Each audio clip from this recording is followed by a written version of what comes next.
Experiment 13. Aim of the experiment: to explore the operations of a sewage treatment plant. Treatment and disposal methods. In many smaller towns, untreated sewage often flows directly into natural bodies such as rivers or streams. This practice has led to the pollution of various water bodies worldwide. Recognizing the urgency of preserving water purity, the Indian government enacted the Water Prevention and Control of Pollution Act in 1974. Furthermore, initiatives like the Ganga Action Plan and Yamuna Action Plan were launched by the Ministry of Environment and Forests to protect these significant rivers from contamination. Municipal sewage undergoes treatment at sewage plants before it's released into nearby rivers. Typically located a few kilometers away from populated zones, these plants are connected through an intricate system of pipes and pumping stations, representing a centralized approach. However, a decentralized approach can also treat sewage closer to its origin using methods like septic tanks, biofilters, or aerobic systems. Sewage management and treatment must adhere to local, state, and national standards and regulations. Sewage treatment facilities. These establishments are designed to process waste from various sources: residential, commercial, and industrial.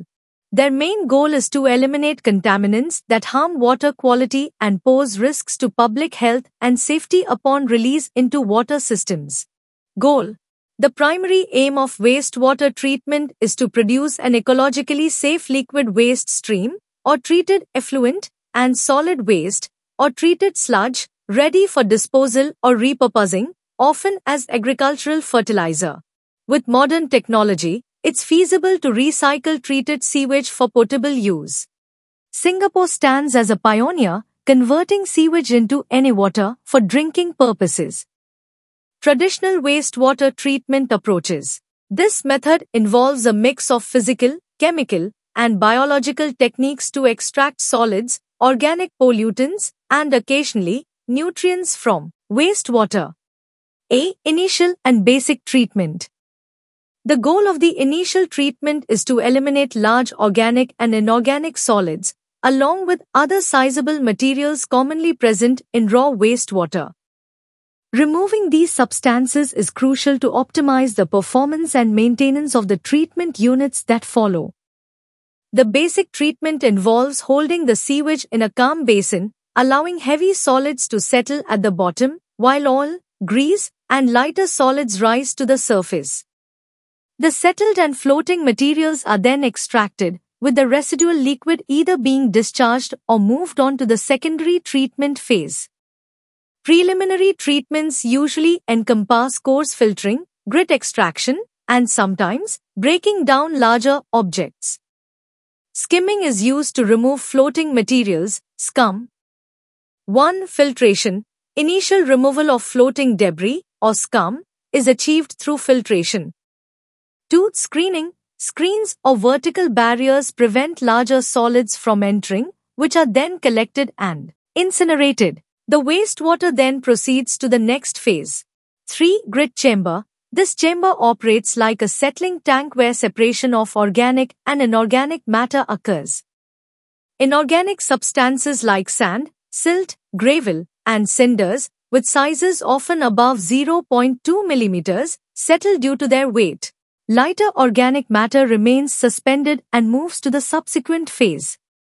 Contemporary grit chambers often have a spiral flow design with funnel-shaped bottoms and mechanized scraper arms. After extracting solid inorganic substances, they're treated as solid waste and taken to landfills.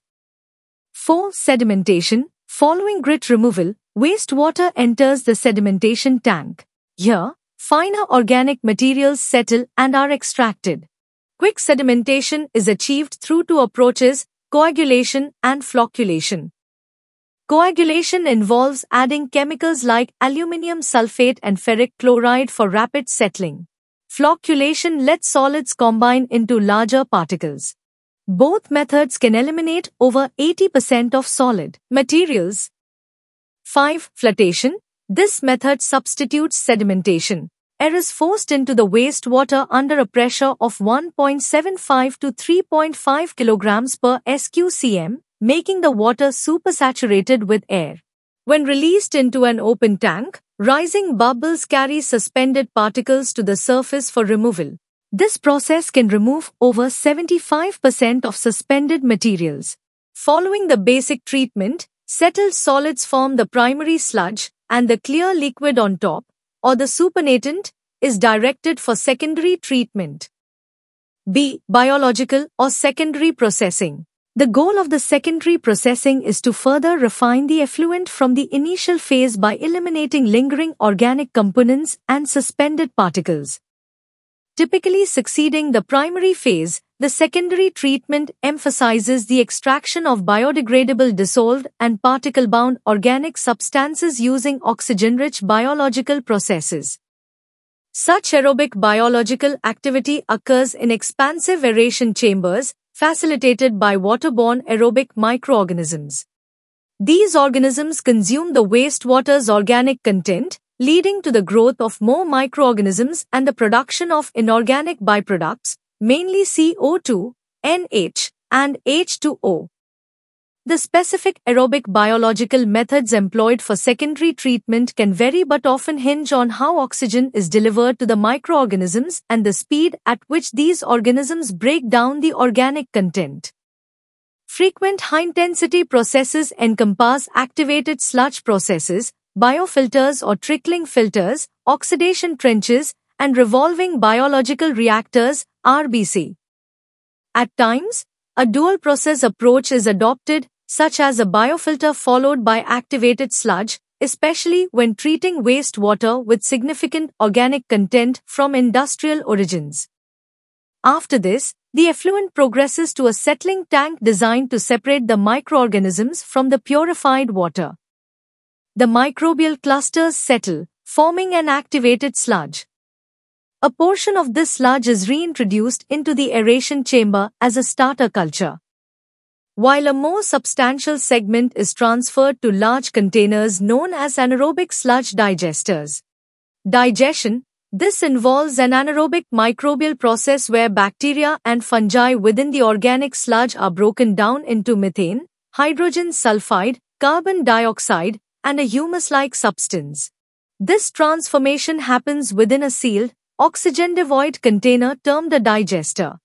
A sequence of reactions unfolds, beginning with enzymes solubilizing the solid matter.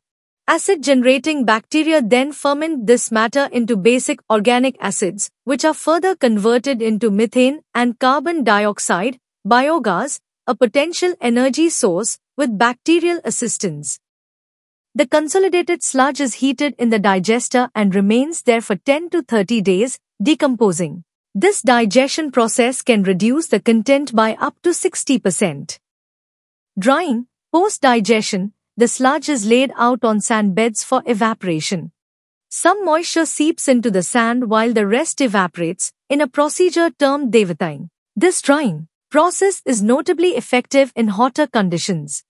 The dried sludge can act as a soil enhancer, occasionally even as a fertilizer, given its 2% nitrogen and 1% phosphorus content. Alternatively, it can be converted into vermicompost. Following the secondary process, the treated water is typically released into natural bodies such as rivers or streams. C. Advanced or tertiary processing.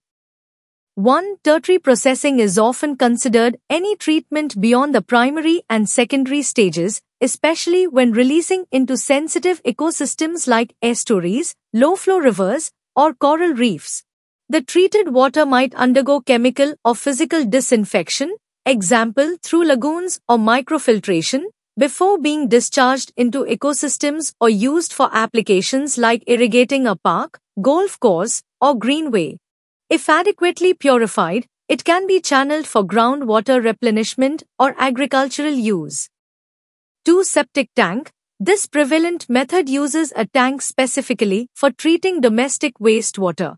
Typically made of concrete or metal with a submerged outlet, the tank allows solids to settle and floatable materials to rise. The liquid then flows out and permeates the soil, while the floating and settled substances decompose anaerobically over approximately a year. 3. Aerobic treatment system. Increasingly in developed regions, household waste is divided into greywater and black water, with greywater reused for activities like toilet flushing or plant watering. Many sewage systems also manage some runoff from structures or paved areas and might even handle stormwater. Systems equipped to handle both sewage and stormwater are termed combined systems. However, these systems are becoming less favored as they can reduce the efficiency of sewage treatment facilities due to their seasonality. Variability in flow, especially during heavy rainfall, may necessitate larger, costlier treatment facilities. Furthermore, intense rainfall might exceed a treatment plant's capacity, causing potential overflows. Contemporary infrastructure usually includes separate systems for stormwater. As rainwater moves over surfaces, it can gather pollutants like sediment, metals, organic materials, waste, and oils. Some areas mandate that stormwater undergoes treatment before entering waterways. Treatment methods might encompass retention basins, wetlands, media filter walls, and vortex separators. Sanitary sewers are designed mainly for sewage and are not equipped to handle stormwater. In regions with basements, allowing excess stormwater into sanitary sewers can result in raw sewage backups. In areas with basements, the inclusion of excessive stormwater in sanitary sewers might lead to raw sewage backups. Comprehensive wastewater management, wastewater, inclusive of sewage, can be addressed through a holistic approach that blends both artificial and natural methods. This comprehensive system operates within a natural environment. The treatment is bifurcated into two phases. A. Traditional practices of sedimentation, filtration, and chlorination are employed. However, after this phase, several harmful contaminants, especially dissolved heavy metals, persist. To address this, a novel solution was devised where B. Biologists established a chain of 6 interlinked marshes spanning 60 hectares. This area was then seeded with specific plants, algae, fungi, and bacteria that neutralize, absorb, or metabolize the pollutants. Consequently, as the water meanders through these marshes, it undergoes natural purification. Constructed wetlands, which can vary in design from surface to subsurface flow and horizontal to vertical flow, are inclusive of engineered reed beds and are categorized under phytoremediation and eco-friendly technologies. They deliver significant biological enhancement and can serve as primary, secondary, or even tertiary treatment systems. One instance is the reedbed designed to treat drainage from the elephant enclosure at Chester Zoo in England. Many such wetlands are utilized for water recycling in cities like Honfleur in France and various other cities across Europe, the US, Asia, and Australia. Emulating the purification capabilities of natural wetlands, often dubbed the Earth's kidneys, these systems are recognized for their intrinsic hydrological recycling role within the biosphere. Over time, these systems enhance their purification capabilities, in contrast to conventional plants that deteriorate with age. Their adoption is on the rise, but there's an increasing demand for proficient and seasoned design approaches.